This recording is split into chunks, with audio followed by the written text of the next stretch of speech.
Welcome, ladies and gentlemen, in our bold analysis.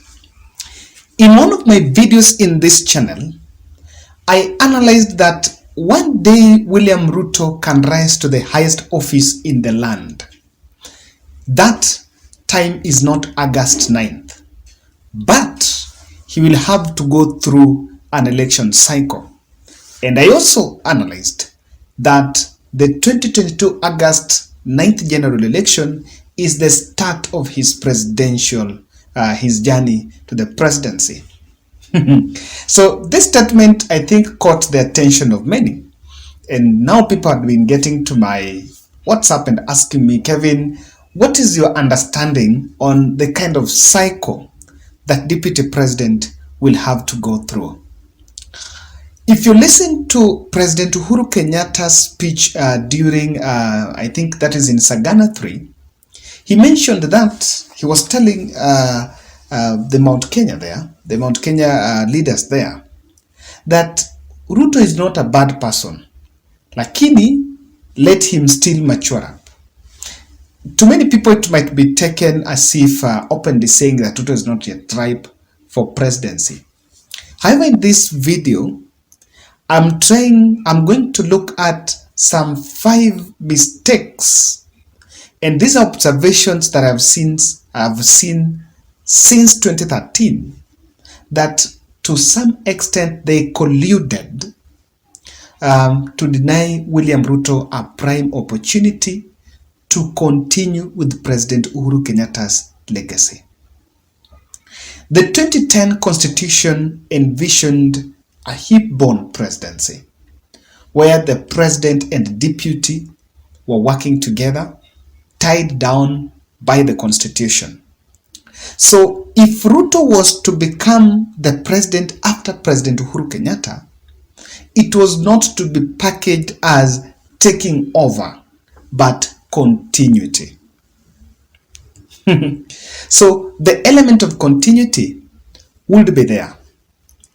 But because he started crafting his presidential ambition even before Uhuru was declared as the candidate of the TNA party in the 2013, he decided to take his own path.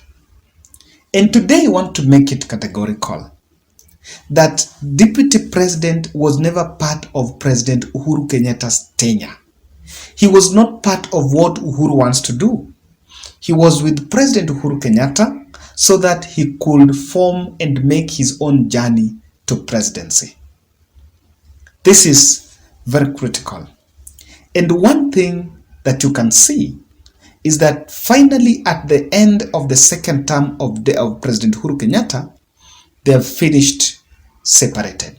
Ladies and gentlemen, kindly subscribe to our channel and also click the notification bell so that when we release the bold analysis, you'll be the first person to get notification. The 2020, one of the things that you can point out, deputy president used the 2013 and 2017 template that they used with President Uhuru Kenyatta approaching 2022. But not forgetting something, that all those 2 elections were contested, number 1.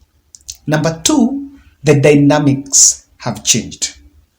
So if you ask me what is the problem with that template, or what is in that template that has changed, 2013 and 2017, the script was a Kalenjin Kikuyu merger. And in 2013, initially, it was on euphoria around the ICC. Then, that is in 2013. In 2017, it was just transition. Now, Uhuru getting the second term. And they face a lot of, it was a very big politics facing opposition from Raila Odinga. So, there was that tyranny of numbers. So, what deputy president did is to make sure that the status quo is maintained, that there is a merger between Kikuyu and Kalenjin. Now, these 2 voting blocks was what he was banking on. And I'm saying it's a grave mistake because politics change. Honestly, things change. If today you can see Raila Odinga even going to do a rally in Murang'a, getting a reception in Nyeri, getting reception in Nyandarua, and you see leaders from Mount Kenya coming out to embrace Raila Odinga, that tells you that that template is no longer tenable. And again, the position when the 2013 and 2017, the political strategist of Raila Odinga, let's say, I think it was in 2017, they positioned Raila Odinga as their main opponent. And because the narrative had been out there that Raila is a perennial loser, and so Raila was easily lose 2013 and 2017. So you will see in the campaign trail, Musalia Mudavadi and Rigathi Gachagua are out there telling the voters that huyu mzee si tulimshinda 2013, huyu mzee tukamshinda 2017, na bado tutamshinda tena. You understand? That kind of narrative is just coming from the 2013 and 2017 template. However, Raila is not the main opponent alone in 2022. Raila is an opponent with President Uhuru Kenyatta, with all the transition powers in it. So, in the picture, William Ruto knows he's going to ballot to face off with Raila Odinga, but the shadow of President Uhuru Kenyatta is in the background. Just on that line, you can see that the 2013 and 2017 template are different. If you look at Uhuru's template in 2022, it's totally a different approach. The terrain of numbers now has gone, and because he realized that in 2013 and 2017, Raila was a worthy competitor, and Raila had really big numbers. If you match what the votes that Raila got in 2017 and you take 30% from Mount Kenya, then very early in the morning, Raila will be smiling to the State House. And that is something that is there. But Deputy President, in one aspect, he made a decision that to many pundits it was perceived as a wise decision. But I want to mention that his decision to chicken out of President Uhuru Kenyatta's circle in the second term was a mistake. He chickened out after Raila arrival. But can I tell you how? According to what he was doing, I know there have been two push and pull where President is saying he just left government, then William Ruto is saying he was chased from government. The truth of the matter is he was not chased from government. He's still sitting deputy president, he's still attending cabinet meetings, he still gets briefs, he still benefits from that government. But what he wanted, he just wanted to avoid carrying Jubilee garbage going into the 2022. The truth of the matter here is, whether there was COVID or not, a sitting government will always have a challenge if someone from that government is being fronted. So even if Jubilee had performed, William Ruto knew very well that his opposition, their opposition, if they were to stick with Uhuru, was going to run with a government with a narrative of criticizing the government. Now, he wanted to come from a point of view that he is seen as a unique candidate. However, the president knew that Ruto is running out of government so that he can go and campaign. That is what was captured as an early campaign fallout. I disagree. It's not about early campaign. The president did not have a problem that Ruto was campaigning. No. He had a problem that Ruto was avoiding government so that he can go and then sit back. But that decision was also, I think, for Deputy President to avoid dining with Raila. Because he knew the president had brought Raila in the fold. And at some point, he knew very well that Raila was going to vie in 2022. And if Ruto, Raila, and Uhuru were to be in the same camp, maybe negotiations will have been there. And one person or the other he would have been disadvantaged, because we'll be told that the fallout between the two of them, between Uhuru and Ruto, was to happen even before the general election of 2017. Now, that chickening out made him become an enemy of the president. And at some point, just the fallout is just personal, because when he left, maybe the things they had planned together, there are things they were doing together, he lost. But one of the things he lost most was inheriting the layers that the president was having. In whatever is normally captured as deep state, when they were together, there were decisions that Uhuru was making with the deputy president, and now with the leadership of the national assemblies and that. There are decisions that Uhuru would make in his capacity as the president, but there were decisions that would to be made by a higher layer that even deputy president weren't part of it. Now, when he chickened out of the president's circle, he lost very important layer, the layer that was above President Uhuru Kenyatta, the layer that formed the 2013 Uhuru-Ruto government that Jimmy Wanjigi speaks about to date, and no one has come out to challenge him.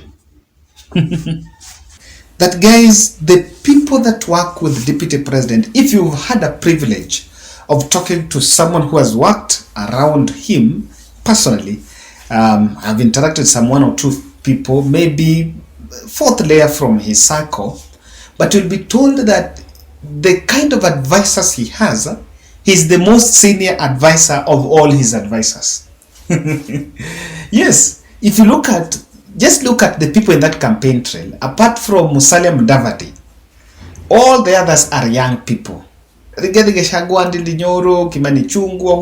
people who are running the shows hapa chini are all young people. What I'm simply saying, because deputy president rose to that position from the narrative of being the youth. Remember 2013, the sisi ni vijana na wao ni wazee.